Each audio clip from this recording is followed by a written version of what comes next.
ইতালিসহ ইউরোপের শক্তিশালী ৭ দেশ সরাসরি ইসরায়েলের বিরুদ্ধে অবস্থান নিয়েছে।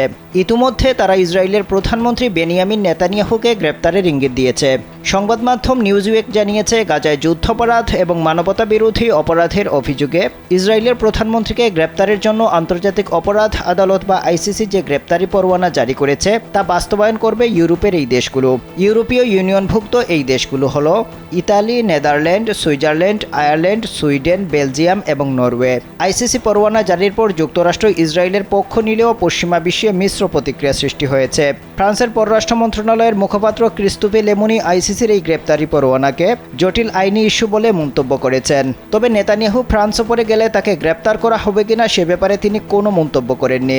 এলো ভিশন মুশকিল আসান অফার। যে কোনো ব্র্যান্ডের পুরনো ফ্রিজ নিয়ে চলে আসুন ভিশন শোরুমে আর নিয়ে যান নতুন ভিশন ফ্রিজ 20% পর্যন্ত ছাড়। এদিকে ইতালির প্রতিরক্ষা মন্ত্রী গুইদো ক্রোসেত্তু বলেছেন, আইসিসির পরোয়ানা প্রত্যাহার কিংবা অকার্যকর হওয়ার আগে ইসরায়েলের প্রধানমন্ত্রী বেনিয়ামিন নেতানিয়াহু এবং প্রতিরক্ষা মন্ত্রী গ্যালান্ট যদি ইতালি সফরে আসেন তাহলে অবশ্যই তাদের গ্রেপ্তার করা হবে। এটা কোনো রাজনৈতিক সিদ্ধান্ত নয়। ইতালি আন্তর্জাতিক অপরাধ আদালত গঠন সংক্রান্ত চুক্তিতে স্বাক্ষরকারী একটি দেশ। তাই আইসিসির যে কোনো পদক্ষেপ, যে কোনো সিদ্ধান্ত ইতালি মেনে নিতে বাধ্য।